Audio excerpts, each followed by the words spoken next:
Hello guys, what's up? So this is JV's official channel again. So for today's video, another 100,000 naman yung kinonvert natin. So but this time, video call process po tayo. Ayan, so para ma-instruct natin siya kasi yung ano kasi natin ngayon, yung bills kasi natin ngayon is very limited. And ang nangyari, wala siyang buong 100k sa isang bill. So, tatlong bills yung papabayaran natin sa kanya para mabuo yung 100,000. So, in this video, yan, nandyan sa baba, sa nakikita nyo, pinapaprocess ko na siya ng bills. Ayan. So, ini-instruct ko siya kung ano yung pupuntahan niya na bills, credit cards, ganito, ganyan. Yan. So, naka-vehicle process kami. So, yan.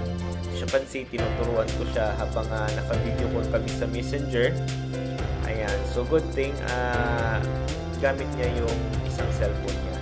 So, pwede naman kahit isang cellphone lang, pwede naman sa vehicle process. And, pwede siya, screen sharing mo lang sa Messenger. Makikita mo na agad yung yun, ganyan, makikita ma-instruct kita kung paano anong gagawin. So, dito unang bills to, pinapa-input ko na sa kanya. Ayan, so ayan, naka-input na yung bills.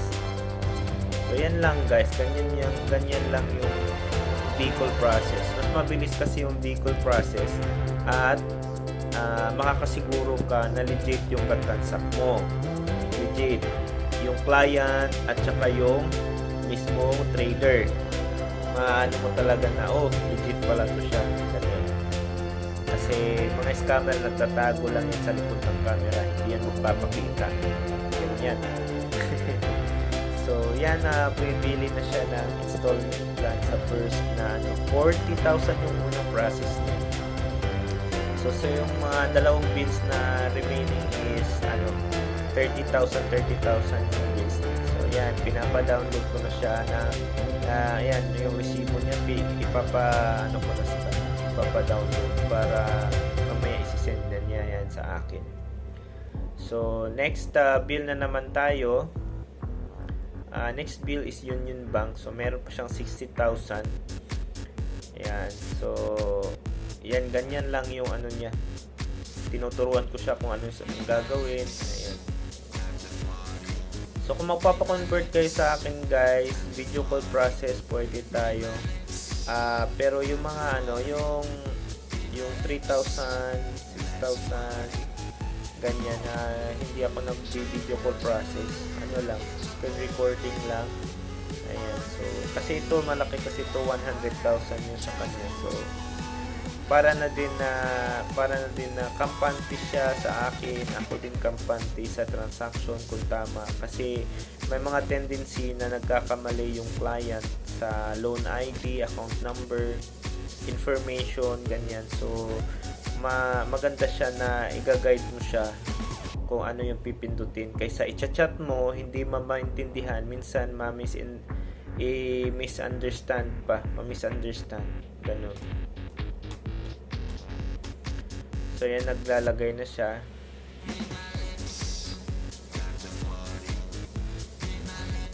Lalagay siya ng mga information.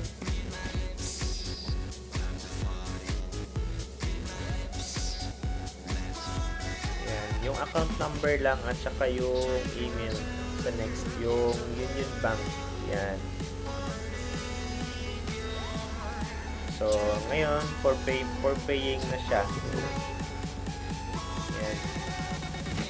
So, siya yung mamimili kung ano yung mga installment plan na babagay sa kanya. So, yun yung yan, dina-download niya yung resibo para proceed na tayo sa next bills.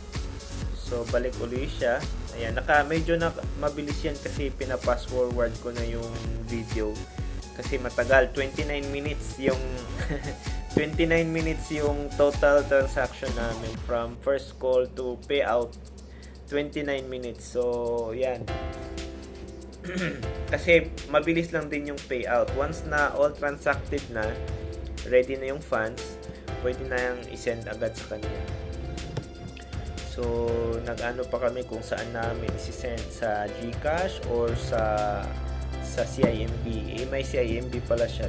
Pwede na kasi CIMB din yung account ko. Ayan. So, yan na yung last. Yan na yung last na process. Isang bill na lang yung kulang. At lalarga na. Ayan. So, ina-instruct ko sa kanya kung ano yung mga ilalagay, ano yung number, ano yung email, ano yung amount. Ganyan lang naman guys, mabilis lang naman. So, ang requirements pala natin is valid ID, selfie with ID. Tapos, kung walang vehicle process, ang requirements ko sa third is screen record ng GCash profile papunta sa GGives dashboard. Ayan. So, screen record na siya, hindi na siya screenshot. So, ang next is video call. Tatawagan kita for verification. Tapos, yun, screenshot ko yun. And, puproceed na tayo sa bills. Proceed na tayo sa payment. Ayan. May babayaran ka na bills. Instruction bibigay ko sa'yo. Tapos, i-screenshot mo yung process. Kunwari, naglagay ka na ng account number, lagay ka na ng name, lagay ka na ng contact, email, i-screenshot mo yon. Screenshot mo yon, tapos i-send mo sa akin. Yon, tapos pag-check ko kung tama, ayan, proceed ka na mag-payment, pay with GGives ka na. Ganyan lang naman kasimple. Ayan, so hiningan ko siya ng transaction history, makikita naman malinaw. Ayun, so okay na. Tapos payout na kami dyan. So i-attach ko yung screenshot ng payout sa kanya. Ayan, so dalawang resibo kasi 100,000 yung pinakonvert niya. So dalawang transaction ng payout. Kasi 50,000 lang yung pinaka maximum na daily limit or yung daily transaction limit. Ganon, 50,000. So, yun, na-payout ko na, andyan na yung screenshot sa baba, yung conversation namin na 29 minutes, yung payout ko sa kanya. Yan. So, that's it. Maraming salamat guys. Maraming salamat sa inyong panonood, sa mga clients, sa mga taong nanonood ng video na ito. Maraming salamat sa suporta. And please don't forget to subscribe, to like, share, and comment.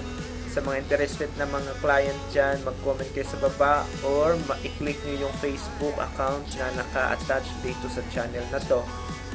Diretso na yan. So, PM lang kayo, hindi kayo maliligaw. Pag yun yung pinindot nyo, hindi kayo maliligaw kung saan sa aking Facebook lang.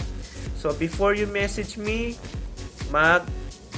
mag-investigate muna kayo guys. Punta muna kayo sa wall ko, sa post ko, mga clients, ayan, maraming comments dyan.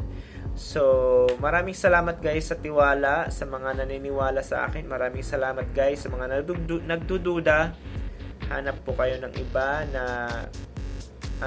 na trader nyo. Ayan. So, hindi po ako namimilit sa inyo. Kayo po lalapit sa akin and make sure na in-stock nyo na ako sa lahat-lahat sa YouTube and Facebook. Ayan. So, makakaasa kayo na palagi tayong magiging legit dito. Ayan. Maraming salamat guys. Mahaba na yung video. Maraming salamat. Have a nice day everyone. God bless.